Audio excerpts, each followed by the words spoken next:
नमस्कार सभी दर्शकों का स्वागत है एनडीटीवी पर। होली के मौके पर हमारी ये खास पेशकश आप देख रहे हैं। लेकिन होली के मौके पर सवाल ये है, होली कब है, होली कब है, होली कब है। सब यही पूछ रहे हैं और लोग ये भी पूछ रहे हैं होली का दहन कब करना है, होली का दहन कब करना है, होली का दहन कब करना है।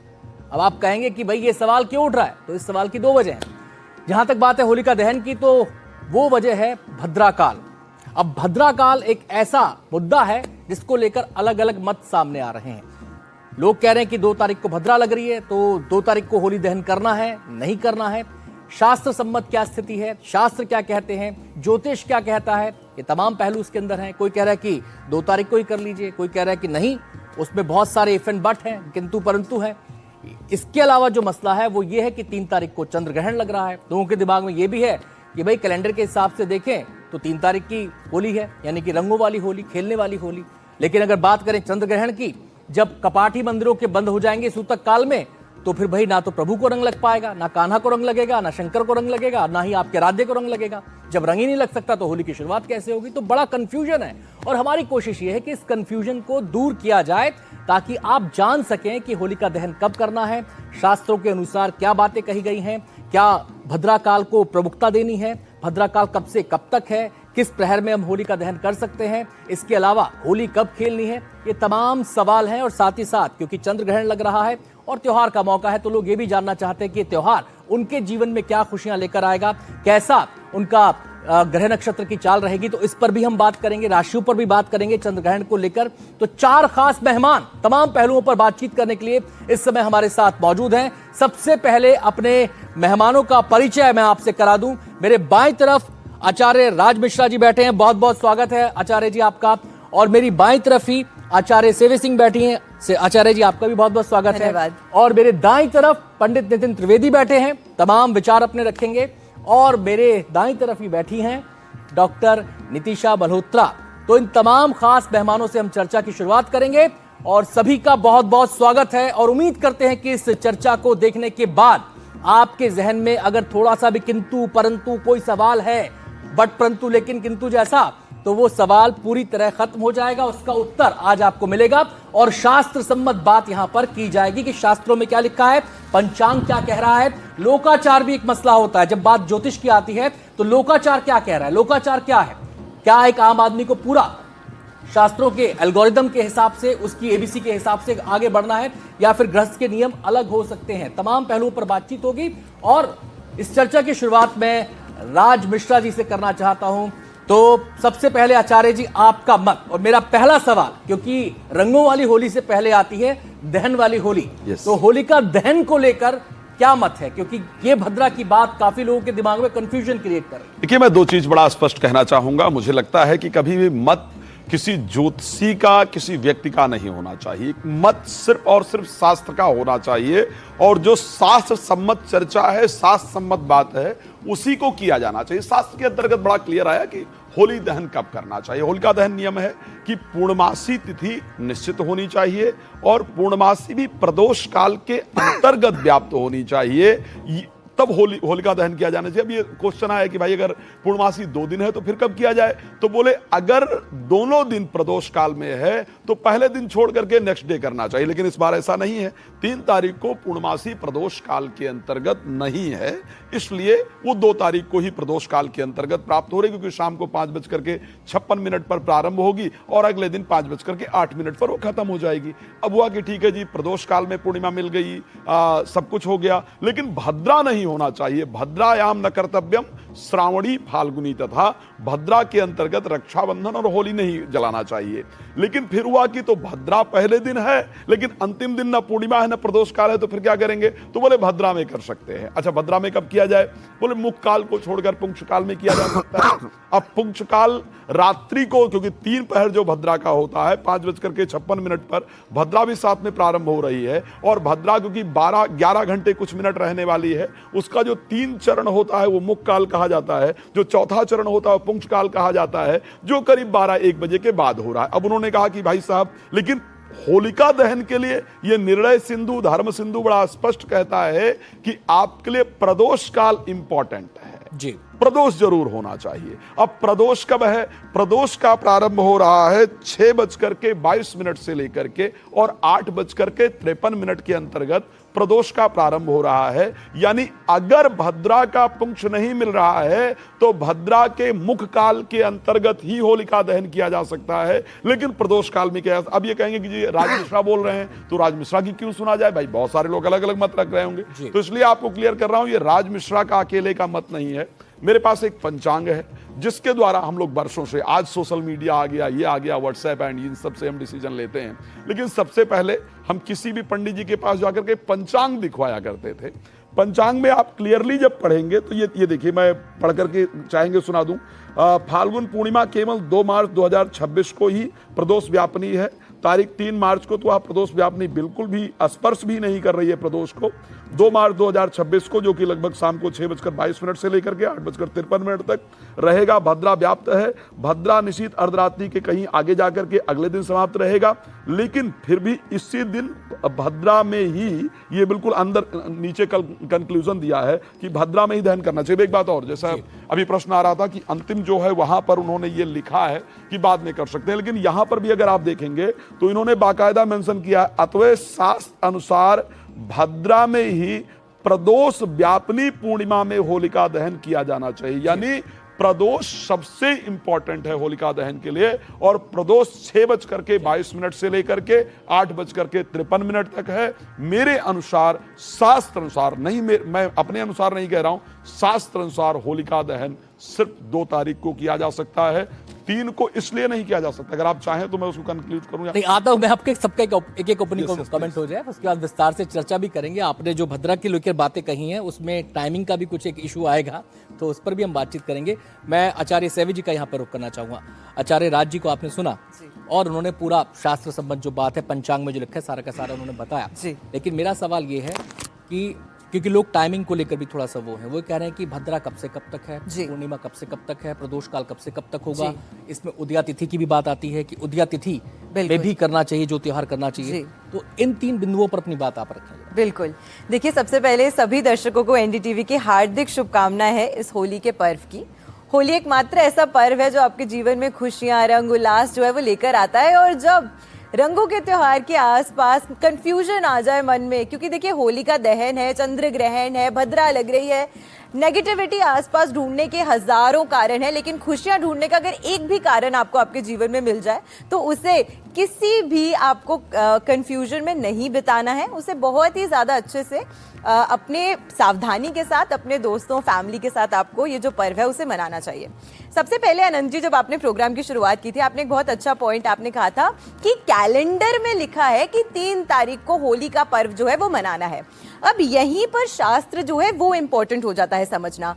जब हम होली का या हम रक्षाबंधन या हिंदू धर्मों के हिसाब से मनाए जाने वाले जो पर्वों की बात करते हैं, उसमें एक चीज जो इंपॉर्टेंट है वो चंद्र कैलेंडर समझना है, लूनर कैलेंडर, यानी कि तिथि के गणना के हिसाब से पर्व जो हैं वो मनाए जाते हैं। तो इंग्लिश कैलेंडर जो सोलर के हिसाब से चलता है, उसमें कौन सी डेट फिक्स करी गई है वो बिल्कुल मान्यता नहीं रखती है। दूसरी चीज, आचार्य जी ने अभी बहुत अच्छे तरीके से बताया ये चीज कि शास्त्र क्या कहता है वो समझना जरूरी है जी। यहाँ पर जाहिर सी बात है कि कुछ मतभेद जो है वो इसीलिए उठते हैं कि क्योंकि हमारे माइंड में 1-2 चीजें जो है वो बहुत कॉमन होती हैं। सबसे पहले ये कि होलिका की गणना होना इंपॉर्टेंट है। जैसे कि शास्त्र में लिखा गया है कि आपको सबसे पहले पूर्णिमा तिथि मिलनी चाहिए। पूर्णिमा तिथि, अमावस्या तिथि में ये वो तिथियां होती है जहां पे उदया का महत्व नहीं होता, क्योंकि यहाँ पे आपको चंद्रमा को देखना है। जब चंद्रमा पूर्ण है, कलाओं से संपूर्ण है, तब पूर्णिमा तिथि जो है वो मैटर करती है। इसीलिए रात के समय यानी कि 2 तारीख को आपको प्रदोष व्यापनी तिथि मिल रही है। उस समय के दौरान आपको प्रदोष काल में पूजा करने का मुहूर्त मिल रहा है। पूर्णिमा तिथि रहित प्रदोष के साथ आपको जो प्रदोष काल है वो प्राप्त हो रहा है। आपका प्रश्न ये था कि मैम भद्रा कब से कब तक है। 5:56 पे जब पूर्णिमा तिथि 2 तारीख को प्रारंभ हो रही है, उसी के साथ भद्रा जो है वो शुरू हो जा रही है, यानी कि पूर्णिमा तिथि के साथ ही भद्रा शुरू हो रही है। इसीलिए इस दिन के दौरान लोगों के मन में कंफ्यूजन है कि मैम भद्रा आ गई, ये तो अशुभ होती है, यहाँ पे हम शुभता का कार्य नहीं कर सकते। लेकिन शास्त्र ये भी तो कहता है कि चंद्र ग्रहण के दिन कोई भी सांसारिक कार्यक्रम जो है वो नहीं किए जा सकते।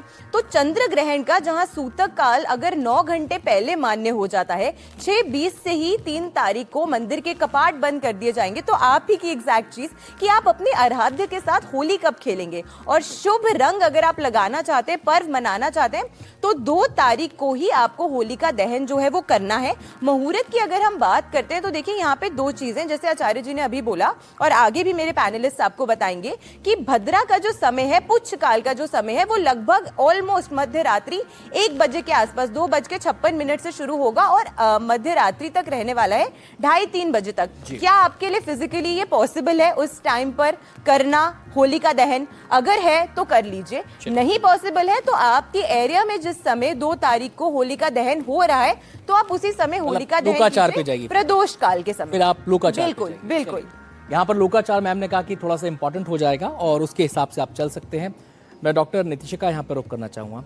मैम, बार बार हम शास्त्रों की बात कर रहे हैं कि शास्त्र सम्मत ये बात है, शास्त्रों में ये उल्लिखित किया गया है, लेकिन जो लोग भद्रा को प्रमुखता दे रहे हैं, जो लोग भद्रा को केंद्र में रख रहे हैं, वो भी शास्त्रों का ही हवाला दे रहे हैं। तो ये कंफ्यूजन क्यों हो गया? ये शास्त्र का हवाला आप भी दे रहे हैं और आप कह रहे हैं कि 2 तारीख को ही होना चाहिए, और शास्त्रों का हवाला वो भी दे रहे हैं, वो कह रहे हैं कि भद्रा है, नहीं होना चाहिए। तो ये कंफ्यूजन क्यों हो रहा है? शास्त्र उनके पास भी है और शास्त्र आपके पास भी है। देखिए, सभी दर्शकों को राधे राधे, जय माँ पीताम्बरा। देखिए, शास्त्र कहते क्या है, क्योंकि पंचांग भी बना है तो ये शास्त्रों का अंग है जी।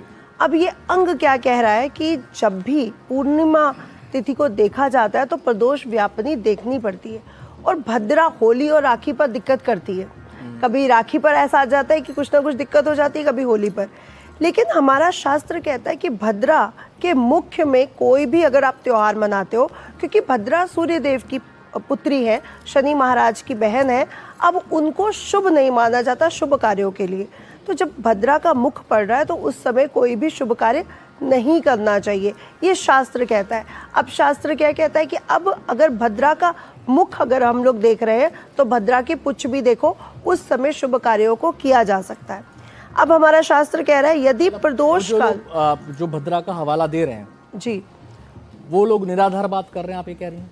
नहीं, वो भी शास्त्र यही पढ़ रहे हैं जो शास्त्र मैं पढ़ रही हूँ। ये कंफ्यूजन, शास्त्र आप भी वही पढ़ रहे हैं, पंचांग यही उनके पास भी है जी, शास्त्र यही उनके पास भी है, लोकाचार वो भी जानते हैं, लोकाचार आप भी जानते वो हैं। भद्रा तो के फिर ये कंफ्यूजन क्यों? कंफ्यूजन वो ये दे रहे हैं कि सूर्य तिथि 3 तारीख को लग रही है जी, इसलिए 3 तारीख को सूर्य ग्रहण होना चाहिए। लेकिन ये जो होलिका दहन है ये प्रदोष व्यापनी होनी चाहिए, ये पूर्णिमा प्रदोष व्यापनी होनी चाहिए। इसलिए प्रदोष व्यापनी भद्रा को देखना है, मुहूर्त को देखना है, इसलिए 2 तारीख को होना चाहिए। चलिए मैं नितिन, 3 तारीख को पूरा दिन चंद्र ग्रहण पड़ गया और 5:05 पर अपने 1-2 मिनट का वो हो सकता है चेंजेस, पूर्णमासी समाप्त हो रही है जी। अब 3 तारीख को ना आपको पूर्णमासी मिल रही है, ना पूर्णिमा मिल रही है, ना प्रदोष व्यापनी मिल रही है, कुछ भी तो नहीं मिल रहा है। और प्रतिप्रदा के समय हम होलिका दहन कैसे कर सकते हैं? चलिए मैं नितिन जी का यहाँ पे रुक करना चाहूँगा। पंडित नितिन त्रिवेदी जी, अब आपसे हम समझना चाहते हैं, मैम ने तो समझाया, उनका अपना मत उन्होंने सामने रखा। ये जो कंफ्यूजन है भद्रा वाला, मैंने मैम से भी वही सवाल किया, नितिजा जी से वही सवाल किया, मैं यही सवाल आपसे कर रहा हूँ कि भाई शास्त्र तो उनके पास भी हैं, आप जब तमाम तिथियों का हवाला दे रहे हैं, आप तमाम गणनाएं इसके अंदर बता रहे हैं, तो वो भी तो यही शास्त्र रख रहे हैं। वो अगर सवाल उठा रहे हैं तो उनके सवाल का आधार क्या है? पहले तो मैं एनडीटीवी के सभी को नमस्कार करना चाहूँगा और आने वाली आगामी होली के लिए मैं आप सभी को हार्दिक शुभकामनाएं देना चाहूँगा। देखिए, मैं थोड़ा सा देसी हूँ, देसी का मतलब है मैं जड़ से जुड़ा हुआ हूँ और मंदिर का नहीं, मैं आपको वैसे बताता हूँ कि मैं जड़ से कैसे जुड़ा हुआ हूँ। नहीं, जड़ से इसलिए जुड़ा हुआ हूँ कि मैं मंदिर राज मिश्रा जी जड़ से नहीं जुड़े? नहीं, जड़ से तो सभी जुड़े हैं। क्या सेवी मैम जड़ से जुड़ी? यहाँ पे मैं आपको कहना चाहूंगा, नहीं बिल्कुल, यहाँ पे आपको कहूंगा, गाय पाला है आप? नहीं, ये जो विशेषण आपने मेरे घर पे गाय है, 5 गाय है, ये जो साथ में एक भैंस भी कितना है। जड़ से और जुड़वाओगे दादा हमको? वही मैं कह रहा हूँ कि जड़ से सब जुड़े हुए हैं, हम भी जड़ से देसी जुड़ने हैं। का अर्थ है आपको कि यहाँ पे जो है ना, जहाँ पे लोग ऊपर की बातें नहीं समझ पाते, ऊपर का मतलब है आज हमारे शास्त्र से इन सब से जो है ना इतनी गणना हो चुकी है, इतने ऊपर ऊपर की बातें हो चुकी हैं कि इंसान जो नॉर्मल जो हमारी लाइफ वाले जो हैं वो सिर्फ 2 से 4 बातों को समझते हैं। और यहाँ पे उनके समझने का मैं आपको अर्थ समझाऊंगा। कुछ समय पहले तक भी हम लोग भद्रा को, इन सबको, नियति को ठीक से नहीं मानते थे। ना मानने का कारण था कि हमारा सोशल मीडिया इतना ऊपर था ही नहीं, और साथ ही साथ हाँ भद्रा थी उस समय पे भी, हम नकार नहीं सकते इन सब चीज़ों को कि नहीं थी, लेकिन साथ ही साथ आपको कहूँगा कि यहाँ पे लोकाचार जो है ना वो सबसे ऊपर कहा गया है। किसी के यहाँ पे विवाह के समय कुछ अपने अनोखे कार्य होते हैं, किसी के यहाँ पे अपने अपने रीति रिवाज के अनुसार होते हैं। तो यहाँ पे मैं लोकाचार की रीति के अनुसार आपको बताऊंगा कि भद्रा मान्य हर जगह है, लेकिन उसको मानने का कथन और जथन अपने हिसाब से है। तो यहाँ पे अपने हिसाब से कहने का है कि अब कहीं पे आप कहते हैं, अब कई लोग मान्य रखते हैं कि अगर कोई ग्रहण हो, चलिए इस बार तो हमारे होली पड़ गई है इसलिए हम लोग मान्य रख रहे हैं, कहीं पे कोई ग्रहण होता है या कोई कारणवश अगर होता है तो लोग चतुर्दशी में भी तो पूर्णमासी की कथा करते हैं, भगवान सत्यनारायण की कथा उस समय पे भी करते हैं। नियम है, अगर सायंकाल को पूर्णिमा लग जाए, सूर्यास्त के समय अगर पूर्णिमा हो, तो चतुर्दशी में ही व्रत करने का नियम है। ये चतुर्दशी में ही, चतुर्दशी में ही हाँ, किसी कारणवश अगर पूर्ण दिन, अगर अगले दिन अगर ग्रहण अगर है तो आपको चतुर्दशी में मान्य दिया हुआ है कि आप कथा को कर सकते हैं। नहीं, वैसे वहां पे भी ये नहीं कहा गया कि नारायण का जो व्रत होता है ना, वो जनरली चतुर्दशी युक्ता ही पूर्णमासी पड़ती है, जो इस बार चतुर्दशी होलिका युक्त, दहन हाँ जी, होने जा बिल्कुल। रहा है, तो वो यहाँ चतुर्दशी पे युक्ता ही पूर्णमासी में तो यहाँ पे जो है शास्त्रों में। बिल्कुल बिल्कुल, मैं इसी को मत को कहूंगा। तो यहाँ पे जैसे ही हमारे होलिका का इन सब का जो दिन जो आ रहा है चतुर्दशी युक्त आ रहा है, और आप हमारे बड़े हैं तो आप अच्छे से भी जानते हैं कि हमारे यहाँ पे तिथियों को 4 तरीका दिया गया है, नंदा, जया, दिक्ता, भद्रा। तो तिथियां भी जो हैं 5 प्रकार की, वैसे 5 है, पर उसको पूर्णता में पूर्णा उसको भी है ना, पूर्णा को तो आनंददायक दे दिया है। तो इसलिए आपको कहूंगा कि इनमें हर तिथि में भद्रा इत्यादि का वास होता ही होता है। इस चीज को तो आप मानते हैं। उसके लिए नियम है भद्रा के लिए, जब भी चंद्रमा मेष कर्क राशि में होगा, जी, तो सिंह राशि में होगा, मैं एक मिनट, ये बड़ी इंपॉर्टेंट चर्चा यहाँ पर हो रही है, और मैं अपनी टीम से कहूंगा कि जरा 2 विंडो में दोनों गेस्ट, राज जी को भी और नितिन जी को भी जरा 2 विंडो में दिखा दें, और उसके बाद ताकि जो बातचीत है वो सीधे सीधे समझ में आए कि राज जी क्या कह रहे हैं और नितिन जी क्या कह रहे हैं। जी, तो उसमें नियम है कि जैसे जब भी चंद्रमा, ये नियम है एक्चुअली। भद्रा क्या है? भद्रा एक कर्ण है, हाँ जी, जो बिष्टि नाम का बस, कर्ण बस, बस, है, आप बिल्कुल वो सही एक्चुअल में मुद्दे भद्रा, पे जो समझ 11 गया। करणों में बिष्टि नाम का कर्ण है वो भद्रा है। जब भी चंद्रमा का नियम है भद्रा से कि अगर चंद्रमा कर्क राशि के अंतर्गत है, सिंह राशि में है, या कुंभ और मीन राशि के अंतर्गत, तो भद्रा धरती पर होती है। बिल्कुल। ठीक है। भद्रा की जो उत्पत्ति ब्रह्मा जी ने की थी वो ये हुआ था कि जब राक्षस पूजन करेंगे ना, राक्षस पूजन तो उनके करेंगे तो उस पूजन समय में उनके अवरोध पूजन जो उत्पन्न है करने के अपूर्ण लिए रहे। धीरे धीरे उसने क्या किया, देवताओं के पूजन में अवरोध उत्पन्न करना शुरू किया। तो फिर कहा गया कि जो मुहूर्त पर पूजन नहीं करेगा, जो आपके मुख काल में पूजन करेगा, उसका वो किया उसी के लिए बिल्कुल बिल्कुल। तो ये देखिए, हर चीज को अगर अच्छे तरीके से भी बनाएंगे तो भी वो दुखदाई है, और कहीं ना कहीं अगर उसका लूप पॉइंट अगर नहीं छोड़ा, जैसे हम दुर्गा सप्तशती के पाठ करते हैं, तो दुर्गा सप्तशती के पाठ में अगर आप अगर उसको वहां से अगर श्राप से अगर विमुक्त नहीं करवाते, विमोचन जो है, हाँ जी, श्राप से अगर विमुक्त नहीं करवाते तो आपका पाठ जो निरर्थक है, बेकार है। तो इसी तरीके से भद्रा की भी उत्पत्ति जो रही थी वो इसीलिए रही थी।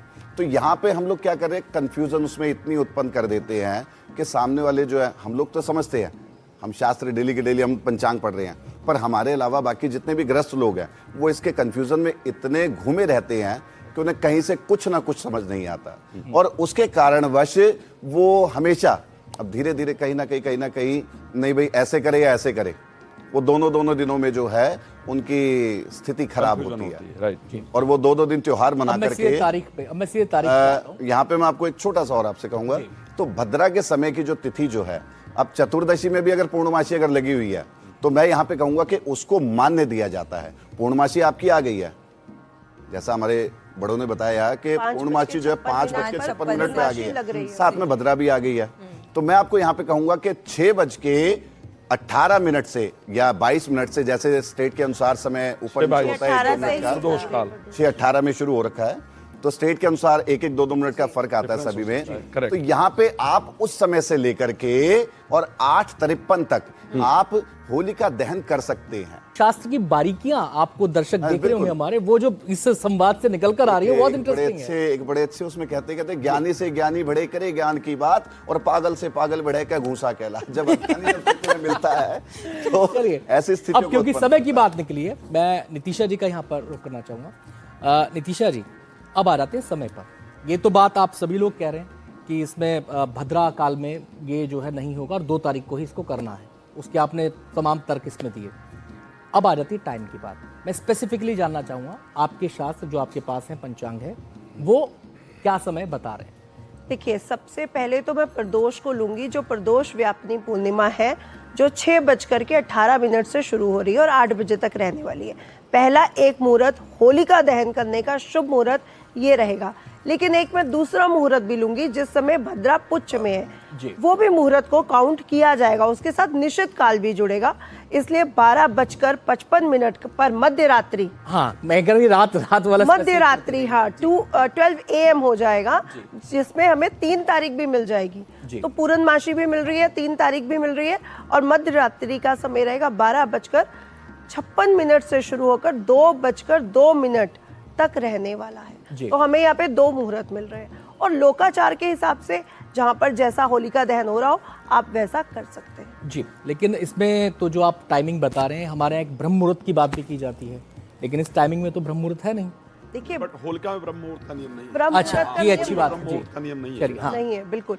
और वैसे भी होलिका है क्या, हम अपने कर्मों को जलाने जा रहे हैं, हम अपने पिछले संवत को जलाने जा रहे हैं, तो हम अपनी निगेटिव एनर्जी को जलाने जा रहे हैं जी। यहाँ पे भक्ति की जीत हो रही है और निगेटिव एनर्जी को जलाया जा रहा है। कहा जा रहा है कि नितिन जी लोकाचार कुछ की- जी, नितिन जी कुछ लोकाचार कहना की चाहेंगे? रीति को हम देखें, मैं वैसे आपको कहूंगा बड़ा अच्छा बताया नीतिशा जी ने, लेकिन आपको रात्रि काल का जो समय जो है, जो हमारे जो रात्रि काल का समय जो आया है, उसको हम पूर्णतः नहीं ले सकते। क्यों? एक तो हमारा ग्रस्त का है, गृहस्थी आदमी सबसे बड़ा कहा गया, क्योंकि अब ये तिथियों की जब बात होती है तो यहाँ पे दो बारी आ जाती है। अभी हम बात कर रहे थे जी। तो यहाँ पे 2 तिथियां जब आती हैं कि हमारे ग्रस्त के अनुसार, आजकल जैसे हम लोग देख लेते हैं अपना, जैसे आपने फोन खोला, जैसी आपकी स्थिति रही, तो तिथियां 2 दिन पे जाती हैं। जैसे किसी दिन रह गई आपको, पहले जो है सुबह 10-11 बजे आपको मिल गई, और अगले दिन जो है, अगले दिन जो है, मैं आपको कुछ अच्छा जी, आता हूँ आपके पास टाइम जी। अगले दिन वो तिथि जो है सुबह 8 बजे रह गई, सुबह 7:53 पे रह गई। तो हमारे ग्रस्त में जैसे अमावस्या हो गई, पूर्णमासी होगी, कोई और भी जो पार त्योहार होते हैं, मैं उनके लिए भी आपको कहूंगा, ये देखिए आपके अच्छे मंच से मैं कह सकता हूं इस चीज को। तो हमारे यहाँ पे जो है ना, तिथियों के 2 मत दिए गए हैं, जो कि आजकल लोग समझते नहीं है। कहते अर्धो घटे झलकत सरेव, आधा ज्ञान, आधा घड़ा हमेशा झलकता रहता है, और आधा ज्ञान हमेशा दुखदाई होता है। जब आप आधे ज्ञान को लेंगे ना, आप आधा पढ़ लेंगे तो पूरा दुखदाई रहेगा। तो यहाँ पे जो है क्या है कि शास्त्र सम्मत के अनुसार संत, सीधे शब्दों में समझाऊंगा मैं आपको, संत और वैष्णव गृहस्थी, इनके लिए तिथियां बनी है। संतों के लिए तिथियां उसी समय लग जाती हैं जिस समय उसका वास होता है। जैसे 10 बजे प्रातःकाल, जो शास्त्रों में एग्जैक्टली उसका शुरू होने का समय जो कहा गया है। गृहस्थ के लिए सूर्य उदय की तिथि कही गई है। अगर आप सूर्य उदय की तिथि में ही अगर आप कार्य करते हैं, गृहस्थ से कोई अमावस्या का, पूर्णमासी का अगर आप कार्य करते हैं, तो निश्चित रूप से आपको फलित होता है। और अगर कोई कहता है कि नहीं जी मैं तो सुबह 8 बजे नहीं उठ पाऊंगी, ऐसी नहीं है, तो उस चीज को आप ना माने। वो तिथि जो है उस दिन पूर्ण दिन रहेगी, अर्धो दिन तक, पूर्ण दिन तक उस तिथि की मान्यता रहेगी। आप चाहे 9 बजे चाहे 10 बजे उस कार्य को करेंगे तो आपको कोई अलग नहीं माना जाएगा, कुछ गलत नहीं माना। राज जी के पास यहाँ पे जाऊंगा। आचार्य जी, ये 2 तिथियों की बात पंडित जी ने यहाँ पे की है, क्या आप इससे मतैक्य रखते हैं? देखिए, इसमें कोई 2 राय नहीं है, मैं उसको क्लियर करूंगा पूरी। तो हमारे यहाँ सावन मास, जो हमारी सूर्य तिथियों की गणना कैसे होती है, सूर्य और चंद्रमा की गति पर हम तिथियों की गणना करते हैं। एक जो दिन है वो सूर्य दिन कहा जाता है, और जो नक्षत्र संयुक्त तिथि है उसको चंद्रमा का होता है। तो जब सूर्य उदय से लेकर के सूर्यास्त तक के दिन को एक दिन माना जाता है, और चंद्रमा जब किसी नक्षत्र के अंतर्गत प्रवेश करता है और अगले दिन तक वो रहता है, उसको चंद्र जो तिथि है वो मानी जाती है। अब एक नियम मैं आपको बता दूं, तिथियों को लेकर के कंफ्यूजन है। ये नियम है जो उन्होंने कहा कि अगर कोई तिथि 3.5 घड़ी एक दिन व्यतीत कर लेती है तो वो तिथि पूरे दिन मान्य होती है, लेकिन उसमें शास्त्रोक्त ये विधान है, ये हो सकता था होली 3 तारीख को भी हो सकती थी, लेकिन उसका नियम था कि अगर जो प्रतिपदा तिथि है वो वृद्धगामी होती, यानी उसका पूर्णमासी से उसका जो मान होता वो ज्यादा होता। तो अगर पूर्णिमा के स्नान की बात की जाए, पूर्णिमा के दान की बात की जाए, तो उसमें कोई दो राय नहीं, वो 3 तारीख को अगर ग्रहण नहीं होता तो वो भी हो सकता था। बिल्कुल, बट क्योंकि वो मान्य किया जा ग्रहण के कारण जो दान और है स्नान इत्यादि 3 को ही करेंगे, चंद्र ग्रहण के बाद। बाद, हाँ, दान और चंद्र स्नान ग्रहण के इत्यादि बाद। का मुहूर्त लेकिन 3 तारीख को क्योंकि ही। प्रतिपदा वृद्धगामी नहीं है, और एक निर्णय सिंधु का एक और श्लोक है, उसके अनुसार प्रतिपदा का जो पहला काल है, जो पहला चरण है, वो यज्ञ काल होता है। अगर प्रतिपदा का थोड़ा मान भी पूर्णमासी से ज्यादा होता तो फिर प्रतिपदा में ही होलिका दहन होता। 3 आचार्य जी, जो मेरा सवाल आपसे है, जैसे पंडित जी ने बोला, यहाँ पे महत्वपूर्ण बात बोली कि जो हमारे ऋषि मुनि हैं, साधु संत हैं, उनके लिए तिथियों की व्यवस्था अलग है, जितना मैं समझ पाया इनकी हाँ जी, बात से। बिल्कुल, और जो बिल्कुल। गृहस्थ हैं, जो एक आम जनजीवन जी रहे हैं, उनके लिए तिथियों की व्यवस्था अलग है। तो क्या आप इससे सहमत हैं? हाँ, गृहस्थ और अस्मार्थ के लिए 2 नियम है जी। एक्चुअली। जैसे ग्रहण के लिए भी मैं आपको इसका एक बड़ा सिंपल, जो गृहस्थ हैं उनके लिए कुछ छूट दी गई है शास्त्रों के अंदर। जी। जैसे एकादशी व्रत में यहाँ ये बड़ा कंफ्यूजन होता है कि गृहस्थ एकादशी मतलब एकादशी अलग करता है, अस्मार्थ अलग करता है, तो उसमें दिया गया कि अगर गृहस्थ कृष्ण पक्ष की एकादशी ना भी रखे तो उसके लिए परफेक्ट है, लेकिन जो संत है उसको कृष्ण पक्ष की भी रखनी पड़ेगी, शुक्ल पक्ष। चलिए, मैं अब टाइमिंग पे आ जाता यहाँ हूँ। पे एक और चीज क्लियर करनी पड़ेगी, क्योंकि जो ये दारुण रात्रि है, होलिका की रात्रि, जो 4 मुख्य रात्रियां हैं उसमें गिनी जाती है, इसलिए इसमें प्रदोष और रात्रि काल का समय होना बहुत जरूरी है। जैसे मोह रात्रि है, दारुण रात्रि है, दीपावली की रात्रि है, मैं सब एक चीज चाहूंगा शिवरात्रि है, तो रात्रि के समय इसमें को रात्रि काल का समय महत्व तो दिया नहीं, जाता है। इसमें रात्रि काल का पूर्णता समय नहीं, बस संध्या काल का, प्रदोष, पूरे ढलने के बाद का जो समय प्रदोष मान्य काल रखा है। का। हम संध्या काल इसमें आपने कहेंगे। क्या टाइमिंग बताया? लेकिन पूजा मैं अपना जप के लिए- तप के टाइमिंग लिए पे आता हूं। रात्रि काल होना बहुत जरूरी है। आपने क्या टाइमिंग बताया? किसका, ग्रहण का? नहीं। हाँ, इसके दहन- होलिका दहन 6:30 बजे से लेकर 6:18 से और 8:53 तक 8 आप जो है यहाँ पे हम होलिका दहन कर सकते हैं जी। और होलिका दहन करने के साथ साथ ही जो है आप इसके बाद का समय हमारे गृहस्थ के लिए ठीक भी नहीं है, क्योंकि अर्धरात्रि, अब तो देखिए हमारी गृहस्थी हो गई है, सब कुछ बस गया है। पहले बियाबान जंगल से में या कहीं ऐसे स्थिति में रहते थे तो रात्रिकाल कोई निकलता भी नहीं था। मैम, आपने क्या टाइमिंग बताया था? यही सेम 6:18 से 8:53 पर मैं दूसरा मुहूर्त भी लूंगी, जिसमें मैं 12:56 मध्य रात्रि AM 3 तारीख को, और रात्रि 2:02 तक AM। चलिए आचार्य जी, आपका समय वही है, समय मैंने ही पहले इस समय के स्टार्ट किया था, और पंचांग में क्योंकि लिखा नहीं, उससे है, मैंने कहा था टाइम पे बात में बात नितिशा जी वही पंचांग यूज करती है, मैं भी वही पंचांग यूज करता हूँ, नितिन जी भी शायद। हाँ जी, बिल्कुल, पंचांग use बिल्कुल, करते हैं, शैली जी भी वैसे ही। एक्चुअल में इसमें जो है 2 जगह पे टाइम थोड़ा को सा लेकर मत के, है आनंद टाइमिंग जी। को लेकर कोई एक जगह पे confusion नहीं है। 6:18 लिखा हुआ है, हाँ, 6:22 और 6:22 और 6:18 सिर्फ लॉन्गिट्यूड लैटिट्यूड की वजह से फर्क होता है। भद्रा का मुख्य काल होगा, इसमें कोई दो राय नहीं है, बिल्कुल है। लेकिन क्योंकि शास्त्र कहता है कि भाई प्रदोष बहुत जरूरी है, प्रदोष जरूरी है, तो प्रदोष उसी समय पर होगा। नितिशा जी का जो नेक्स्ट मुहूर्त है मैं उस पर जा सकते हैं, मैं उसमें, लेकिन मुझे लगता है कि प्रदोष को अगर ध्यान दिया जाए। मैम, आपका टेक? जी बिल्कुल नहीं, बिल्कुल टाइमिंग जो है वो यही है, वो 6:22 और 6:18 वाली जो बात थी उसमें बस लॉन्गिट्यूड लैटिट्यूड का फर्क होता है कि कहाँ सूर्योदय सूर्यास्त जल्दी होता है उस हिसाब से। तो 6:18 से अगर आपके वहां पे सूर्यास्त जल्दी हो जाता है, वरना 6:22 से लेकर 8:53 PM तक का जो मुहूर्त है प्रदोष काल सहित, साथ में आपको पूर्णिमा तिथि मिल रही है उस दिन, भद्रा मुख की है, इसीलिए पुच की भद्रा में। देखिए, मैंने पहले ही जब आपने मुझसे पूछा था, मैंने कहा था लोकाचार यहाँ इंपॉर्टेंट है। अगर आपके वहां पे ये व्यवस्था है कि हाँ कॉलोनी के, सोसाइटी के, घर परिवार के सारे लोग मिलकर एक साथ, जो सेकंड मुहूर्त हम इसकी बात करें पुच की भद्रा का, जो कि 12:53 से लेकर रहने वाला है 2:02 AM तक, अगर उस समय पे आपकी व्यवस्था है, आप कर सकते हैं तो बिल्कुल कीजिए। ये पहले वाले मुहूर्त से भी अच्छा है, क्योंकि आपके मन में देखिए बात सिर्फ कंफ्यूजन की है, वो जो छोटा सा क्यों, कैसे, ऐसे कैसे, ये जो कंफ्यूजन होता है ना, ये आपकी सारी भावना को कहीं ना कहीं कमजोर कर देता है। तो अगर आपको चाहिए कि नहीं हम सब कुछ परफेक्टली करें, अगर हम सब कुछ शास्त्र अनुसार करें, तो 12:53 से लेकर 2:02 AM तक प्रदोष काल भी है, पूर्णिमा भी है, आपको उस टाइम पर जो भद्रा रहित तिथि चाहिए, पुच की भद्रा है, वो भी मिल रही है, तो कर लीजिए। मैं यहाँ पे क्लैरिफाई करना चाहता हूँ कि जो 2 टाइमिंग आप बता रहे हैं उसमें एक में लोकाचार प्रमुख है जी, शाम का लोकाचार किसी में मैं एक बात हाँ, आपको हाँ, clear वही- करना वही- चाहूंगा, बिल्कुल, सुन लीजिए। क्योंकि मैम ने कहा कि लोकाचार को भी ध्यान में रखिए। सुनिए, लोकाचार मैरिज में आप अपना सकते हैं, मैरिज में है कर लौकिक वैदिक सब रीति, ये श्री रामचरितमानस के अंतर्गत वर्णन है। लेकिन लोकाचार क्योंकि घर घर होली दहन नहीं होता है, होली दहन एक कम्युनिटी, वही मैंने बोला कि अगर आपकी सोसाइटी में इसलिए वहां अगर पर सब आप लोग लोकाचार साथ पे में आप नहीं जा सकते, वहां आपको शास्त्र की मान्यता पर आना ही यहाँ पर सामूहिक लोकाचार की बात आचार्य जी मैं कर रहा हूँ। सामूहिक जो मैम ने कहा जी, कि एक बिल्कुल। सोसाइटी है, मान लीजिए वहां पर होलिका दहन के लिए सब लोग इकट्ठा हो रहे हैं, बिल्कुल। तो यहाँ पर फिर लोकाचार प्रमुख हुआ या फिर यहाँ पर शास्त्र? हर जगह शास्त्र सबसे पहले, शास्त्र के लिखा है, मैं वो भी मुहूर्त से ही करेंगे। फिर रामायण, फिर मैं रामायण को अगर- कोट कर रहा हूं, श्री रामचरितमानस की जो करी वैदिक, पहले वैदिक रीति को अपनाया गया राम जी के विवाह में, लौकिक सब रीति, पहले वैदिक रीति को ही फॉलो करने का नियम है, वैदिक रीति के बाद आप जाकर के लौकिक समझना, ये समझ, मैं आप सबसे समझना ये चाह रहा हूं कि जब वैदिक रीति भी है, विधान भी है, शास्त्र भी है, सब कुछ है, लेकिन बात आके टिक जाती है लोकाचार पर। मैं फॉर उसी एग्जाम्पल बात मान पे लीजिए आई मेरी हूँ सोसाइटी का कि है, मैं जहाँ पे रहता हूँ, कि देखिए जी। लोकाचार की ही बात अगर हम करते हैं तो अभी हमने तो फिर यहाँ पर भद्रा का सभी- प्रश्न ही क्यों है फिर? मैं ये भद्रा के यहाँ पे देखिए, कोई लोग- मैं वही कह रही हूँ What is कि लोकाचार? अगर लोकाचार नहीं, होता मैं लोकाचार ये कह रहा हूँ कि लोग इस बात लोकाचार पर- क्या है, जी। क्या तो हम लोकाचार 3 कहाँ तारीख अपनाया की भी जाना बात चाहिए? कर सकते हैं। लोकाचार में है कि होली के यहाँ, आपके यहाँ कुछ और बनता होगा, मेरे यहाँ कुछ और बनता होगा, राइट। मैं दहन की आपके बात यहाँ कर हम रहा हूँ। किसी पूजा और की करने का पूजा होगी। process मैं अलग दहन की होगी। बात कर रहा हूँ। आपकी दहन में पूजा लोकाचार करने की नहीं है, नहीं, दहन में दहन कोई में लोकाचार मैं नहीं इसलिए हो ही पूछ नहीं रहा हूं, सकता। मैं सर इसलिए पूछ रहा हूं ये सवाल क्योंकि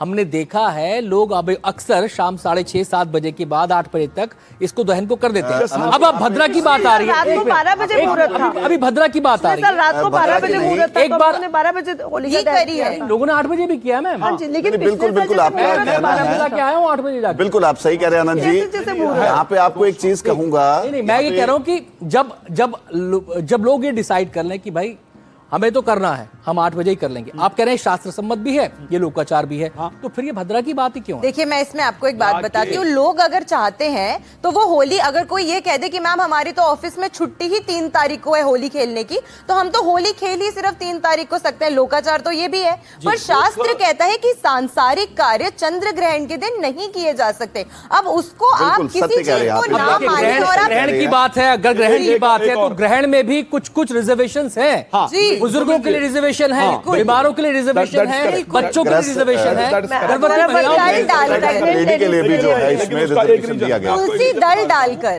तुलसी जैसे दल अगर डालकर सिर्फ पानी से होली खेलना हो तो ग्रहण में कोई प्रॉब्लम नहीं है जी। लेकिन क्योंकि रंग से इन्फेक्शन इत्यादि होने का या शारीरिक कोई दिक्कत सामान्य होने का, दिनों में भी होता है नहीं, आचार्य जी। क्योंकि ग्रहण के दिन जब होता है जो एनर्जी आपको सूर्य और चंद्रमा की, सामान्य दिन आप सूर्य को देखिए, देखेंगे कोई दिक्कत नहीं होगा। जब सुनिए, ग्रहण लग लेकिन गया तो वो चंद्रमा लेकिन मूड ग्रहण है, का पक्ष भी जानना चंद्रमा जरूरी मन है। है, बिल्कुल, चंद्रमा बिल्कुल, मन है, सामान्य दिन की बात पर हमारी नहीं। बॉडी हमारे मन से, पानी जल तत्व से। सामान्य दिन में जब वैसे सामान्य दिन में आप सूर्य को देखिए आपको प्रॉब्लम नहीं होगी। 1999 में मैं तो सामान्य दिन में भी आचार्य जी सूर्य को नहीं देख पाता। लोगों ने सूर्य को देखा, उनकी आंख कि में प्रॉब्लम जब हुई। ग्रहण लगता है अमेरिका तो यूएसए में हमारी प्रॉब्लम हुई। बॉडी के मुझे नहीं अंदर भी लगता हार्मोनल किसी मूड के का नेतृत्व इतने swings श्रेष्ठ रहते है कि वो सामान्य दिन में भी सूर्य को डायरेक्टली देख पाते हैं। जनरली हम देख लेते हैं। आसपास आपको भूत नहीं, नजर आप आने लग सुबह जाएंगे। देख सकते हैं या शाम को देख सकते हैं, वैसे नहीं देख सकते। अमेरिका में ये प्रॉब्लम हुई है। अमेरिका में दोनों दिन ग्रहण में 1997 या 1999 की घटना है, आप देख लीजिएगा उठा करके। मुझे लगता है भद्रा पे काफी बात हुई, लोकाचार पे सनातन बात हुई, अब को जरा जब ग्रहण तक पर आ जाते हैं क्योंकि मैं ग्रहण बात यहाँ बोलना हाँ, चाहती बोलिए, हूँ, मैं एक चीज बोलना चाहती हूँ अनंत जी। देखिए काफी सारे जब हम डिबेट्स में जाते हैं तो हम एस्ट्रोलॉजर्स वर्सेस एस्ट्रोनॉमर्स भी डिबेट करते हैं, बिल्कुल, बिल्कुल। और वहां पे काफी सारे एस्ट्रोनॉमर्स आके ये चीज कहते हैं कि हम ग्रहण को नहीं मानते, इसका कोई प्रभाव नहीं होता, इससे बिस्किट कुछ- रख के खा लेते हैं। मैं आपको इसी का वो प्रमाण बिस्किट रख के खा लेते हैं। लेकिन इन्हीं साइंस लेबोरेटरीज में आप जाइए और सबसे पहली चीज है आपको कहेंगे कि अगर आपको एक्लिप्स देखना है, अगर आपको ग्रहण देखना है, तो आप ये चश्मे लगाइए, आप ये प्रिकॉशंस लीजिए, इसको इतनी दूर से देखिएगा। क्यों? अगर कोई फर्क नहीं पड़ता है तो ये सब आपने क्यों कथाएं करी और ये सब आप क्यों करें? तो देखिए जब डॉक्टर के पास जाते हैं ना तो वो भी कहता है हाँ मैं तो अपना बेस्ट करूंगा, लेकिन वो भी ग्लव्स पहनने से पहले भगवान को याद करके जाता है। तो इसीलिए जहां पर शास्त्र कथित है, जहां पे जो चीज कही गई है उसको उसी तरीके से मानना इम्पोर्टेंट है। एक सवाल ये लोग ये भी सवाल करते हैं मैम, जब हम लोगों के बीच जाते हैं तो लोग ये भी सवाल करते हैं कि अगर भद्रा है जी और वो नेगेटिव एनर्जी के साथ है, नेगेटिव एनर्जी बोल सकते हैं इसको? हाँ जी, हाँ जी। वो बिल्कुल। नेगेटिव एनर्जी के साथ अगर है बिल्कुल। तो या तो उसे पूर्णतः मानो जी। या फिर उसे पूर्णतः नकारो। उस भद्रा के अंदर भी तो हम रास्ते खोज रहे हैं, जी तो फिर उस भद्रा की नेगेटिव एनर्जी का क्या हुआ उससे? अनंत सबसे जी, पहले अनंत जी, एक अगर आप बात- किसी एक बात रास्ते में ध्यान या रखिएगा। किसी जंगल में अगर आप खो जाते हैं, एक बात तो ध्यान आप क्या रखिएगा। कहेंगे कि हाँ हम बिल्कुल यहाँ पे सावधान है, भैया जब मिलेगा अपने आप रास्ता आ जाएगा। रास्ता कभी नहीं आएगा, आपको कहीं ना कहीं प्रयास करना पड़ेगा। डिपेंड ये करता है कि आप भद्रा में कुछ कर रहे हैं। जी। हो सकता है कि आपकी एनर्जी इतना स्ट्रांग है, भगवान की इतनी कृपा है। मैं उसको बता दूं, नारद जी को श्राप लगा हुआ था कि ये रुक नहीं सकते थे, लेकिन श्री रामचरितमानस में लिखा कि सुमिरत हरि श्राप गति बाधी, भगवान का स्मरण करने से श्राप भी रुक गया। श्राप तो भी रुक हो सकता है कि आप किसी खराब मुहूर्त में भी कोई काम करें, लेकिन आपके अंदर इतनी प्योरिटी है कि परमात्मा उसको एक्सेप्ट कर ले। और हो सकता है कि आप खराब मुहूर्त में वो काम करें और आपके अंदर प्योरिटी नहीं है और वो नुकसानदायक हो। मैं आपको बता दूं, आज शायद मैं एक रिसर्च पढ़ रहा था सुबह न्यूज़पेपर के अंतर्गत, हम अगर मेंटल हेल्थ के अंतर्गत देखें भारत में, तो हमारे यहाँ युवाओं का 18 से लेकर के 34 वर्ष के जो युवा हैं, उनका मेंटल हेल्थ की कंडीशन बहुत खराब है। आई थिंक 84 में से हम शायद 54 या कुछ नंबर पे आए हैं। सो ऐसे कंडीशन के अंतर्गत अगर इस प्रकार की परिस्थिति क्यों हो रही है, क्योंकि हम शास्त्र सम्मत जो निर्देश है शास्त्र का, उसका पालन करने में गड़बड़ बड़ी है। बात है कि कुछ हम कहना लोग चाहेंगे अपने- आप भद्रा के ऊपर? जी, मैं पहले तो ये बोलना चाहूंगी, जो चंद्र ग्रहण है वो है क्या। जब चंद्रमा जो हमारी बॉडी में 70% काम कर रहा है, मन, हमारे मूड, हमारे हॉर्मोन्स, तो चंद्रमा को ग्रहण लगने जा रहा है, यानी हमारा मन, हमारे हॉर्मोन्स उस समय डिसबैलेंस होंगे। प्रकृति में जल तत्व डिसबैलेंस होगा। उस दिन अगर हम लोग होली खेलते हैं तो कहीं ना कहीं दुर्घटनाओं की संभावनाएं सबसे ज्यादा रहेंगी। लड़ाई झगड़े विवाद ये सब हो सकते हैं। होली पे आम दिन में भी होते हैं ना? आम दिन में ज्यादा नहीं होते, बहुत लेकिन सारे अब विघ्न होंगे। संतोषी लोग हैं इस समाज देखिए, में। अब चंद्र ग्रहण जो पड़ेगा ना, तो अब आप देखेंगे 10-15 दिन में जो दुर्घटनाएं हैं वो सबसे ज्यादा होने वाली है। आपने देखा आज पाकिस्तान अफगानिस्तान कुछ दिन पहले से ही, क्योंकि चंद्र ग्रहण के 15 दिन पहले से इम्पैक्ट शुरू हो चुका है। चलिए। और 17 को सूर्य अब आप ग्रहण भी चंद्र ग्रहण होकर की बात निकला। करें तो उसको भी थोड़ा डिस्कस कर लें। यहाँ पे- अब 2 तिथियां आ रही हैं इसके अंदर सर, 3 तारीख 4 तारीख। रंग कब डालें, पानी से होली कब खेलें? मैडम आपसे शुरुआत करता हूँ। देखिए, हमारे शास्त्र ये कहते हैं कि काशी में होली 4 तारीख को खेली जाएगी और भोले बाबा को 4 तारीख को ही रंग लगाया जाएगा। मथुरा में, वृंदावन में भी 4 तारीख को होली खेली जाएगी। जो रंग के रसिया का त्योहार है, उनको रंग, ठाकुर जी को रंग 4 तारीख को लगाया जाएगा। बहुत क्लियर है, कहीं पर भी 3 तारीख को मेंशन नहीं किया गया है। जी, और इसका सबसे बड़ी वजह यह है कि 3 तारीख को चंद्र ग्रहण लग रहा है। राइट। 9 घंटे पहले सूतक लग जाएगा। जी, आपका मैं आता हूं। प्रतिप्रदा भी नहीं है, जी। प्रतिप्रदा भी पे भी होली खेली जाती है। जी सर। वो 4 तारीख का हम लोग सम्मत रखेंगे, क्योंकि सभी हमारे जो बड़े जो स्थान हैं जहाँ से हमारी होली की इन सबकी पावन से स्थितियों की बनता है, शुरुआत तो होती वहाँ से शुरुआत जो है वो वहीं से बन रखी है। तो जहाँ से देखिए, अब अगर हम अपने अगर बात करें तो शंकराचार्य पद्धति जो आगे तक हमें देंगी, हम उसी के ऊपर जो आधारित रह करके कार्य करेंगे। शंकराचार्य पद्धति पर नहीं है, पद्धति पर नहीं है, पद पर है। जी, पद्धति, मैंने कहा कि उन्होंने जो कार्य जो दे थोड़ा सा रखा है विषयांतर हो हमें, जाएगा, हम होली पे फोकस हो जाए। मुझे लगता है कि हमारा तो कार्यक्रम यहाँ पे जो है, जैसे वो लोग हमारे ऊपर से जैसे स्थिति बनती है, जैसे चलाते हैं, क्योंकि हमारे से ज्यादा वो लोग ठाकुर जी के नजदीक रह करके, प्रभु के नजदीक रह करके वो हर एक चीज को समझते हैं। तो जैसे वो लोग चलाएंगे उसी के अनुसार, और वैसे भी उनके वहां पे 4 तारीख की है तो मैं 4 की मान्यता रखूंगा। जी, आप 4 की, यानी कि जो बच्चे घरों में दुल्हन तैयारी जो कर रहे हैं, खेलेंगे, तो जिसे 3 होली का तारीख को रंग जो मनाने की कहते तैयारी कर रहे हैं, वो 4 का। वो 4 का है। मैम आपसे 4 बिल्कुल। देखिए, बिल्कुल सही है, और इसके स्पष्ट है, पीछे का तर्क? इसमें कोई कंफ्यूजन है ही नहीं। आप कोई भी पंचांग, कोई भी शास्त्र जो है मैंने सबसे पहली चीज ये बोली, सांसारिक कार्य चंद्र ग्रहण के दौरान नहीं किए जाते। 6 बजे कपाट बंद हो जाएंगे, 7 बजे खुलेंगे शाम को। कब खेलेंगे आप होली? पूरे दिन चंद्र ग्रहण का साया रहने वाला है। तो 4 तारीख को ही शास्त्रोक्त आपको होली जो है सपरिवार मनानी है, इसमें कोई कंफ्यूजन नहीं है। जी, आचार्य जी, अक्सर ये कहा जाता है, जब भी ये ऐसी किस्म की दुविधाएं, कंफ्यूजन्स आते हैं, तो अक्सर ये कहा जाता है कि ईश्वर प्रधान है, परमात्मा है, वो सारे बंधनों से मुक्त है, वो सारी बाधाओं से मुक्त है। तो फिर ईश्वर क्या ग्रहणों के बंधन में बन सकते हैं, उनको बांध सकते हैं? नहीं, ईश्वर ग्रहण के बंधन में कहाँ बनता है? ग्रहण के बंधन में ईश्वर तो बंध ही नहीं सकता है ना। जी। ग्रहण के बंधन में हम आप बनते हैं। जी। ग्रहण एक्चुअल में क्या है? जब भी आप, ये तो हम सभी लोग बहुत नॉर्मल प्रक्रिया है कि चंद्रमा और सूर्य, पृथ्वी और सूर्य के बीच में चंद्रमा आ जाए तो फिर सूर्य पर ग्रहण लग जाता है, और उसमें सूर्य और चंद्रमा के बीच में पृथ्वी आ जाए तो पृथ्वी चंद्रमा पर ग्रहण लग जाता है। तो ये जब साधारण प्रक्रिया है, और ये हम सभी लोग जानते हैं कि चंद्रमा की और सूर्य दोनों की एनर्जी हमारे लिए बहुत इंपॉर्टेंट है।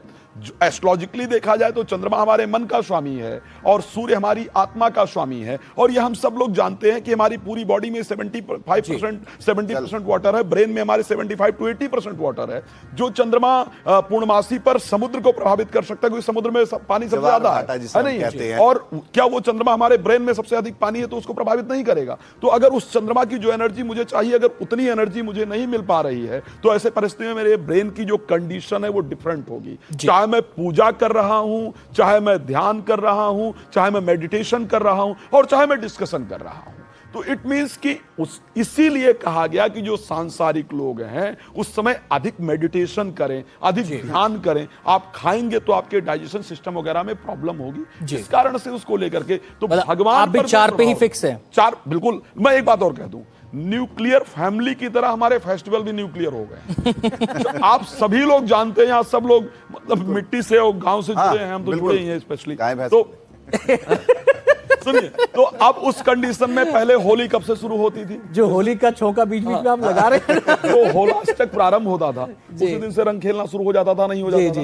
आज भी बच्चे पहले से गुब्बारे मारते हैं, जिस दिन घर में गुब्बारे आ गए, होली उसी दिन से शुरू है, और उसके बाद खत्म ना उस दिन तक चलती है। 1 महीने बाद 40 दिन होली खेली जाती है। बच्चों का क्या करें? नहीं, बच्चे खेले, रंग पिचकारी गुलाल सब लागे। मुझे लगता है ये ग्रहण वाला कॉन्सेप्ट इसलिए अगर हम इस चीज में अगर एक होली कहें में कि एक दूसरे को आप कुछ खिलाते हैं, खाते हैं, ग्रहण में नहीं खाना चाहिए, इसलिए कह दिया गया कि भाई 3 तारीख को होली मत खेलो। बट बच्चों के लिए कोई कंट्रोल नहीं है, बच्चे आराम से खेले होगा। इसलिए लहड़ी का मेन कॉन्सेप्ट आपको कहूंगा कि क्या है, इस समय लोग जो है ना अपने घर में उस दिन पकवान बनाते हैं, और हमारे यहाँ की रीति है कि कोई भी अगर हम कोई नई चीज, कोई अच्छी चीज अगर लेकर के आते हैं, बाजार से लाते हैं या खुद अगर घर में भी अगर बनाते हैं, तो पहले उसको भगवान को भोग देते हैं, ठाकुर जी को भोग, पहले अपने देवी देवताओं को भोग लगाते हैं, अपने इष्ट को भोग लगाते हैं, उसके बाद जो है उसको हम लोग ग्रहण करना शुरू करते हैं। तो उस दिन जो है हमारे घर में कढ़ाइयाँ चढ़ती है। कढ़ाई चढ़ने का मतलब है कि कुछ ना कुछ पकवान बनता है, और वो पकवान जो है परमात्मा को देने के बाद तभी तो उनसे होली खेलेंगे। अन्यथा हमारे बड़े भाई ने जैसा कहा कि हमारे पास 40 दिन पहले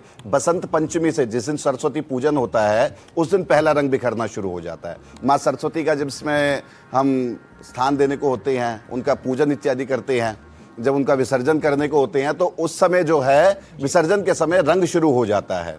तो रंग की महिमा तो उस समय शुरू हो जाती है, लेकिन उन पकवानों को मानते हुए, अपनी मन की धारणा को मानते हुए उस दिन से, इसलिए ये दुल्हड़ी के ऊपर हम लोग विचार कर रहे हैं कि भैया आज के दिन से थोड़ा जल भी गिरेगा क्योंकि मौसम चेंज होगा, और थोड़ा रंग भी लगेगा। तो इसलिए रंगों की महिमा को मानते हुए 4 तारीख को पूर्णता माना गया है। चलिए, ये तो बात हो गई ग्रहण की, तो हम जानते हैं क्या उसके अंदर उपाय करने हैं, ये सब बिल्कुल बिल्कुल चर्चा में। लेकिन जो भद्रा का सवाल है, होलिका दहन वाले दिन लोगों के मन में बहुत सारे सवालों के जवाब आपको मिल गए होंगे, मैं मान के चलता हूं। दोनों चारों मेहमान हमारे ज्ञाता है अपने अपने विषय के, तो उन्होंने बहुत विस्तार से इस बारे में बता दिया है, लोकाचार की दृष्टि से भी और शास्त्रों की दृष्टि से भी। लेकिन फिर भी लोगों के मन में आशंका हो सकती है कि भाई अब जो है भद्रा लग रही है, तो इसमें उपाय हम क्या कर सकते हैं जिससे कि कोई भी चीज नेगेटिव एनर्जी प्रभावित ना। देखिए, मैं वैसे तो आपको कहूंगा, अगर भद्रा का कोई विचार अगर लगता है तो आप अपने इष्ट देव को साक्षात्कार मान करके, मैं देखिए आपको इतनी बड़ी नहीं कहूंगा, साक्षात अपने इष्ट देव को मान करके आप अपने आगे आगे कार्य करिए, क्योंकि भद्रा का कोई ऐसा कोई विचार, कोई उपाय नहीं हम कह सकते, वो तो लगनी है तो लगनी है, लेकिन उसके अनुरूप अगर आप मान के चलते, आप अपने इष्ट को, अपने घर के बड़ों को अगर सम्मान करके आनंद से उनका आशीर्वाद लीजिए, भद्रा आनंददायक रहेगी। मैम आप बताइए। देखिए, मैं ये कहना चाहूंगी कि इस पे कोई उपाय को इतना ज्यादा मेंशन किया ही नहीं गया है। इसके बारे में टेंशन नहीं लेनी, इसमें टेंशन नहीं लेनी है। लेकिन अगर आपको लग भी रहा है तो क्योंकि वो सूर्य पुत्री है, शनि महाराज और यम जी की बहन है, तो काले तिल और गुड़ लेकर हाथ में जब हम होलिका दहन में जाएं, तो होलिका जी की पूजा के बाद हम उसे दहन कर सकते हैं कि जो भी हमसे गलती हुई कर्मवश, क्योंकि ये भी एक हमारा कर्म है, तो हम उसे भी दहन करते हैं। जी सेवी जी, आप बताइए जरा। मैं एक चीज सबसे पहले यहाँ पे ये बोलना चाहती हूँ कि देखिए, शास्त्र जो है वो हमारे जीवन को आसान बनाने के लिए है, तो अगर उसकी वजह से कोई मतभेद हो रहा है और आपके मन में कंफ्यूजन आ रहा है, तो वो चीज ही गलत है, उससे आपको सबसे पहले इरेज कर देना चाहिए। शास्त्र आपकी लाइफ को इजी बनाने के लिए आपके लिए गाइडिंग टूल है, तो उसको उसी तरीके से समझो और उसी तरीके से फॉलो कीजिए। फिर मतभेद और फ्री विल इतनी ज्यादा है आजकल की कहीं पर भी आप कुछ भी निर्णय जो है वो लेने के लिए स्वतंत्र है। आनंद जी, मैं आपको इस चीज में बड़ी छोटी सी बात कहूंगा सेवी जी के बीच में। हमने तो आज तक ऐसे भी देख रहे हैं कि कई ऐसे बढ़िया बुद्धि वाले हैं कि प्लास्टिक के दानों से भी उपाय करवा रही है, बढ़िया जबकि हमारे बुद्धि वाले। शास्त्र में या हमारे यहाँ पे कोई प्लास्टिक का कोई महत्व नहीं, धातुओं का महत्व दिया गया। प्लास्टिक सोना तो चांदी ज्ञान का, धातु का, प्लास्टिक तो बैन कराने में लगे हर भाई, कोई- बस भी हर होते हैं, वो कोई जो प्राकृतिक है, चीजों से होते हैं, हर जो कोई अप्रकृति अपनी के श्रेष्ठता नहीं दिखाने के लिए, अपने आप की ऊंचाई दिखाने के लिए कोई ना कोई अपने हिसाब से आप इस तरीके से कर लीजिए, आप इस तरीके से कर लीजिए। अब ये होली का त्योहार भी जो आपको जो बताया, रंगों का त्योहार, इसमें क्या कहा गया आपको सबसे बढ़िया, अगर आपको इसमें पता होगा, एक रंग चलता है लाल, कई कई गानों में भी, इन सब में भी चलता है, लेकिन गाने के अलावा आपको बताऊंगा लाल रंग का मतलब क्या था। लाल रंग का मतलब था साक्षात्कार में सूर्य और मंगल को प्रतिनिधित्व बताया गया। क्यों? आप इस समय ठंड से सर्दियों से गर्मी की ओर जा रही है जी। तो आपको इस समय जो है लाल रंग थोड़ा सा आपको बलिष्ठ करता है, आपको थोड़ी, जैसे मेरे बड़े भाई देखिए, आपको मंगल बताएंगे, उच्च देखिए, लाल राशि में एनर्जी कलर लाल रंग और जीवन शक्ति को दिखाता है। कलर है, दूर से आपको दिख Right, जाता है, जीवन ऊर्जा शक्ति का की ऊर्जा का ऊर्जा प्रतीक। का यहाँ पे जो है होलिका का जैसी दहन हुआ था, एक मैं आपको उपाय यहाँ पे- जो है, जो आपने हाँ, पूछा था, मैं जरूर बताना चाहती हूँ। लोगों के मन में देखिए वहम जो है वो रहता है, होलाष्टक के 8 दिन जो है उसको नकारा नहीं जा सकता कि आसपास आपकी नेगेटिविटी होती है, और इसमें हमारे बोलने से या आपके बोलने से नहीं है, लोग इसे खुद महसूस करते हैं और हमसे आम तौर पर, आम दिनों पर भी पूछते हैं, आचार्य जी आज थोड़ा नेगेटिव महसूस हो रहा है, हम क्या करें। तो देखिए 8 दिनों के अंतर्गत क्योंकि ऐसी क्रियाएं की जाती हैं जिसमें आपके ऑरा को वीक करा जा सकता है, इसीलिए होलाष्टक के दिन जब आप होलिका दहन करने जाते हैं, उसमें एक उपले की माला जो है वो आपको जरूर डालनी चाहिए, ताकि आपके आसपास जो भी नेगेटिविटी है या घर में अगर कोई भी नजर दोष, किसी भी प्रकार की बाधा है, वो दूर हो। और उसके बाद अगले दिन क्योंकि चंद्र ग्रहण है, तो चंद्र ग्रहण खत्म होने के बाद पूरे घर में आपको गंगा जल का छिड़काव जो है वो जरूर करना चाहिए। 4 तारीख को होली खेलने के बाद गौमूत्र थोड़ा सा जल में डालकर उसका पोछा आप अपने घर में लगाइए। आपके घर से कोई भी नेगेटिविटी, तंत्र, बाधा, परेशानी जो है वो सभी दूर होती है। जी आचार्य जी, अभी क्योंकि आजकल चलन ज्योतिष का है, लोगों की मान्यता बहुत बढ़ रही है इसके अंदर और आस्था भी बढ़ रही है, और हम देख रहे हैं कि हमारे जो यंगस्टर्स हैं वो भी भजन क्लबिंग वगैरह सब कुछ कर रहे हैं। अच्छा, एक अच्छा संकेत है हमारे और मैं समाज उसको के लिए। अच्छा मानता हूँ, बीड़ी आनंद जलाइले से जी, तो उसका अच्छा ही है। मानने का कारण है कि हाँ, प्रत्यक्षम नितिन जी, किम प्रमाणम। नितिन जी, हाँ। मैं इसको अच्छा मानता हूँ। मैं एक था भजन क्लबिंग के एक टीवी शो में, जी। तो मुझे लगा, मैंने कहा बीड़ी जलाइले से तो अच्छा है कि आदमी भजन गाए। चलिए, अब तो मैं ये जानना चाह रहा हूँ आपसे कि बहुत सारे, जैसे कहीं कहीं अखबारों में, मैगजीन्स के अंदर, ऑनलाइन बथेरे विज्ञापन आते हैं, सब कुछ आता है, तो उसमें कहते हैं कि होली पर अगर आप ये उपाय कर लें तो ये हो जाएगा, ऐसे आपका भाग्य खुल जाएगा। तो इस किस्म की जो बातें हैं, मैं शास्त्र सम्मत आपसे जानना चाह रहा हूँ। केवल हम होलिका दहन के मौके पर जाकर प्रणाम करें, ईश्वर को याद करें, उतना ही काफ़ी है, या जो बताए जाते हैं कि इसकी पोटली बना दीजिए, वो कर लीजिए, उस चौराहे पर कुछ रखाइए, वहाँ पे कुछ दान कराइए, इसके चक्कर में पड़ना है, नहीं पड़ना है? एक बात अच्छा बताइए, मैं बड़ा विषय में, होली पर प्रहलाद जी ने क्या, होली क्यों मनाई जाती है? जी, भक्त प्रहलाद, जिनको हिरण्याकश्यपु मारना चाहता है, वो होलिका जो उसकी बहन है, जिसको ना जलने का वरदान प्राप्त है, बिल्कुल। वो लेकर के बैठती है। अच्छा, भक्त प्रहलाद ने क्या किया होगा उस टाइम पर? कोई पोटली बनाई थी? कोई पोटली नहीं बनाई। हाँ? कोई और कुछ किया? क्या किया? ओम नमो भगवते वासुदेवाय नमः। तो ये जितने ये सारे, एक्चुअली सच्चाई है, मैं बहुत क्लियर बता रहा हूं, इस टाइम जितना ज्योतिष का मजाक उड़ाया जा रहा है, जितना, अच्छा ये एक बात और बता दूं, ये लोग वही हैं जो पहले ज्योतिषियों के पास भटके हैं।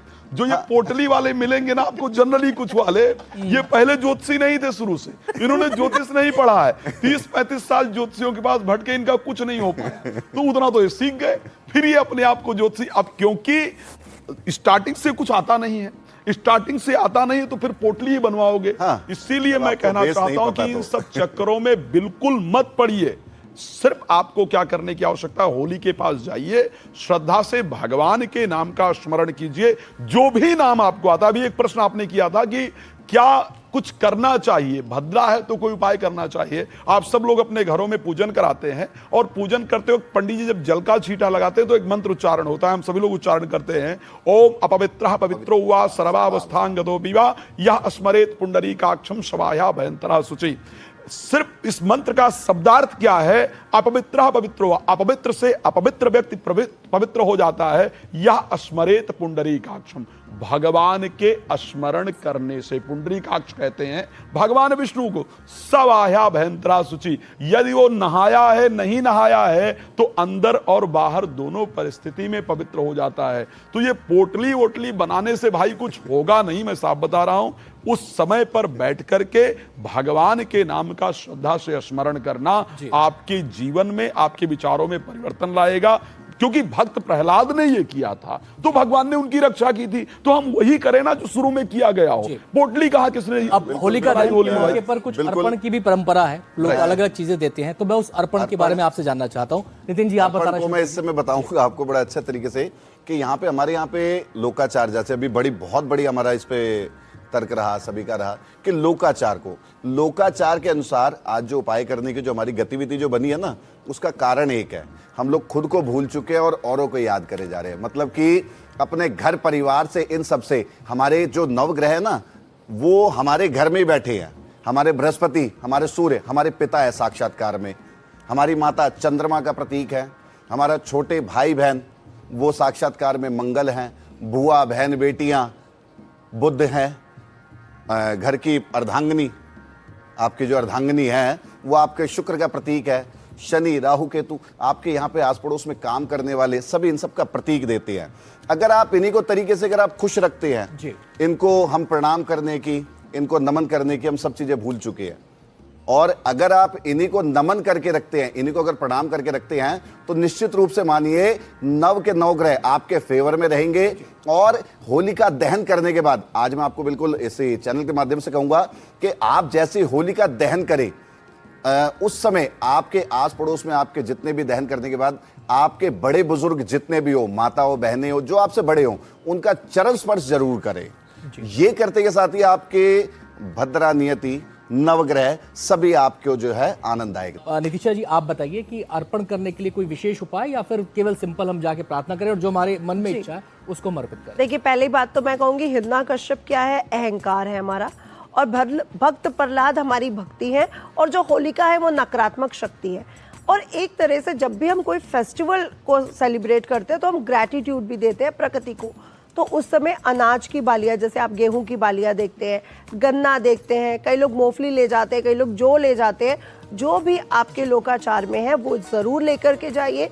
और सफ़ेद मिठाई ज़रूर लेकर के जाइए जो उनको अर्पित की जाती है। अभी पोटली की भी बात हो रही थी, देखिए पोटली पे तो मैं नहीं जाऊंगी, लेकिन इस दिन अपनी नकारात्मक शक्तियों को ख़त्म करने के लिए हम लोग ऐसे बहुत से उपाय करते हैं, जैसे नारियल को एंटी क्लॉकवाइज सिर से 7 बार घुमा करके दहन करना, या काले तिल दहन करना, या जौ दहन करना। क्योंकि अब आप पिछले साल के पूरे कर्म, पूरा संवत जला रहे हो, तो पिछले साल के कर्मों को, निगेटिविटी को, हमारे मन में बहुत सी आशाएं रह जाती हैं, जो कुछ ना कुछ कोई काम अटका हुआ है, वो सभी आप दहन करके आते हो कि हम जितनी भी नकारात्मक शक्ति है वो आपको दहन कर जा रहे हैं। और अगले दिन होली क्यों खेली जाती है, रंग क्यों खेला जाता है? अब हमारे जीवन में रंग आए, सभी प्रकार के रंग आए, और हम अपने जीवन को और भी ज्यादा उत्साह से सेलिब्रेट। चलिए, फल भी जान लिया और ये हमारे आचार्यों ने बता दिया कि ये जो चंद्र ग्रहण का मौका है ये किस राशि के लिए कैसा प्रभाव छोड़ने वाला है, और उनके उपाय भी उन्होंने बताए हैं। और साथ ही साथ जो हमारा मूल प्रश्न था हमारे इस खास कार्यक्रम का, होलिका दहन को लेकर, होली कब है इसको लेकर, तो हमारे साथ जो आचार्य, जो हमारे मेहमान मौजूद थे, उन्होंने बाकायदा शास्त्रों के अनुसार आपको बता दिया है, लोकाचार के अनुसार भी आपको बता दिया है कि होलिका दहन कब करना है, उसके मुहूर्त क्या होंगे, होली कब मनानी है, चंद्र ग्रहण का क्या प्रभाव है। तो उम्मीद करते हैं कि जो भी संशय, सवाल आपके मन में थे वो दूर हुए होंगे। हमारे इस खास कार्यक्रम में इतना ही। होली की सबको शुभकामनाएं।